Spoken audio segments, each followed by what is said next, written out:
Pang-10 araw na po namin dito. Pabalik-balik. Sarap ng Korte Suprema para ipahayag ang damdamin ng taong bayan. Noong nakaraang linggo, kung napanood ninyo sa Kongreso,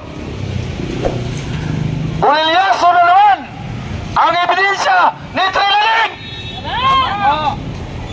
Kasi ang mga dokumento niya hindi po verified sa AMLAC. Kaya lalong nawawalan ng tiwala ang taong bayan sa kanilang prosesong ginawa tungkol sa impeachment. Punyeta ang impeachment na yan. Ibarsura na yung impeachment na yan. Kaya panawagan namin sa Korte Suprema, yung TRO na pinail ni Vice President Sara Duterte ay sana maaksyonan na po ninyo. Hindi na po kapani-paniwala. Hindi na po maganda sa paningin ng sa paningin ng taong bayan. Kasi silang lahat ubod ng kasinungalingan.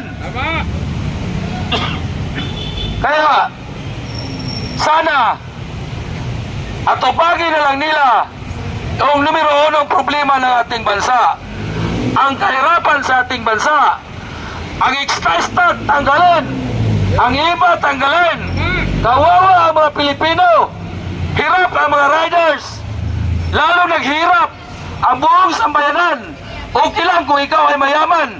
Pero pati ang mga mayaman na pamagasolina, nagre-reklamo rin pala. Kasi sobrang taas daw yung diesel. Diba? Ang ating gobyerno noon, napakahusay. Ako po ay isang OFW for 15 years. Noong 2016, nasa Oman po ako. Ikot po ko yung Middle East. Galing ako Saudi, Oman, Qatar, Bahrain, UAE. Ako po ay isang namumuno ng isang Filipino community sa abroad. Kulan mo ako, single oh. Ngayon, noong sa Oman, nung tumakbo si Presidente Duterte, isa ako sa gumagapang sa mga Filipino community na sana suportahan si PRRD. Noong 2017, ako at ang aking asawa, ang aking pamilya, nagdesisyon na mag-for good na sa Pilipinas. Kasi alam ko ang kinabukasan ko sa Pilipinas kung si Presidente Duterte ang naupo. Ngayon nagsisi ako, sana pala hindi na ako umuwi. Kasi ang gobyerno natin ngayon, walang ibang ginawa kundi magnanakaw. Ayaw nilang tanggalin ang VAT. Bakit? Wala na silang nanakawin. Marami na paraan para kumita ang gobyerno. Ang problema kasi natin, ang gobyerno natin, hindi nila hinahabol ang mga kumpanya na hindi nagpabayad ng tamang buwis. Sa panahon ni Tatay Digong, lahat ng mga oligarko, mga kumpanya na utang bilyon-bilyon sa taxes, isang salita lang ni Tatay Digong, nagbabayad yan. Tama hindi? Tama! Kaya, Korte Suprema, aksyonan nyo na ang araw-araw po naming panawagan. Oo, ilan lang kami rito. Siguro, isa sa inyo, marami sa inyo nang kukutya sa amin. Kunti lang daw kami.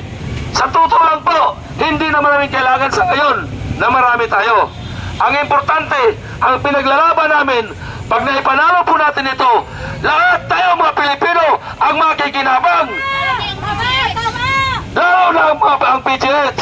Sa panahon ni Tatay Digong, magkano ang subsidy? 100 million per month.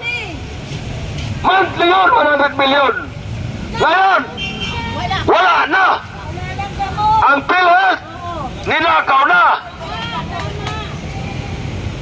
Kaya, hindi pwede tayo mga Pilipino manahimik lamang. Kaya nga, mayroong oposisyon sa Kongreso at Senado para magkaroon tayo ng check and balance. Kasi, pag may batas at walang kumukontra, ang batas na yun ay para lang sa pansarili nila. Lahat tayo kawawa. Aabusuhin ng Pilipinas. Ubos ang pondo ng gobyerno. Pangilan na tayo kakurap sa buong mundo ngayon. Pangatlo na.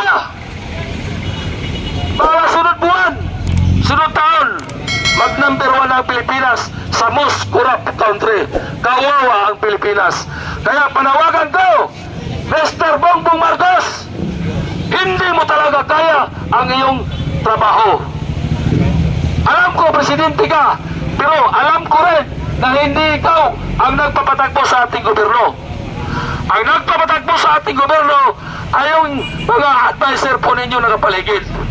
Kaya ikaw naman, kahit inuto-uto ka na sa mga advisor mo, oo ka lang ng oo, pirma ka lang ng pirma, todo denial ka pa. Kaya maraming salamat sa mga kasamaan ko, lalong-lalo na sa Maysog, mga kasamaan ko sa Duterte Rider supporters, at sa kapanipaniwalang mga vlogger na nasa aking harapan ngayon. Walang pagod. Kung saan man kami, naroon din sila. Kung magpatawag kung UPI, nandun din sila. Magpapatawag si Masada, nandun din sila. Iwan ko kung natutulog pa itong mga vlogger na to. Natutulog pa naman. Natutulog naman konti. Kaya, tapusin ko na lang po ang aking pagsasalita. Alam ko, meron pa po magsasalita susunod sa akin. Maraming salamat para sa Diyos, para sa kapwa, at para sa bayan. Mabuhay po tayong lahat. Duterte! Duterte! Duterte! Duterte! Salamat po. Maraming salamat, Kuya Re. Ang ganda ng mga sinabi mo. Dudugtungan ko rin lang po. Marami pong nagsasabi at nakikita ko, nababasa ko, na yung nandito raw sa Supreme Court na mga Duterte supporters ay mga bayad. Mga bayad ba kayo? Oh, sila po ang nagpapatunay at ako mismo ang nagpapatunay na kahit kailan ang mga vlogger na yan ay hindi bayad at kami, kanya-kanya po kaming pamasahe. Mayroon pa po akong idadagdag. Sino ba ang hindi gumagamit ng Meralco? Ngayon, pasakit sa atin lahat ang Meralco. Idinagdag ngayon ang subsidiya ng Forbes daw at saka mga senior citizens. Tayo pala ang nagbibigay. Hindi natin sinasabi sa po ang mga Forbes na yan ay silang may kasalanan. Wala po tayong sinasabi. Kung bakit po naipatong yan ay nang dahil din po sa executive. Hindi po basta-basta ng Meralco yan ilalagay. Ang lahat ng mga patong sa Meralco na bayarin natin ay kung hindi inutusan yan ng kataas-taasan. Kaya sana yung mga taong nakakarinig, huwag niyo po kaming kutsahin. Kasi nandito po kami lumalaban. Hindi para sa sarili namin, kung hindi para po sa mga apo at mga anak ninyo. Para pagdating ng araw, maganda na rin po ang kahihinatnan. Hindi niyo po ba nakikita noong si PRRD, ang presidente pa natin, ang ating lugar sa buong Pilipinas, napaka-perfect. Wala pong mga kriminal kang makikita, mayroon man po. Hindi man po perfect, pero takot na takot. Ngayon po, makikita ninyo bawat sulok. Siguro naman hindi rin lingit sa kaalaman ninyo na ang kabataan at mga walang trabaho ay nakikita nyo nagrarugby na lang. Alam nyo po ba kung bakit? Yung kumakain ng 3 araw ngayon, ang pagkain na lang nila sa isang araw, isang beses, swerte pa nga kung makakakain sila. Kaya dapat po magkaisa tayo at huwag po nyo kaming kutsain dahil nakikita namin sa lahat ng mga comment ninyo na kami ay mga bayaran. Yun lang po.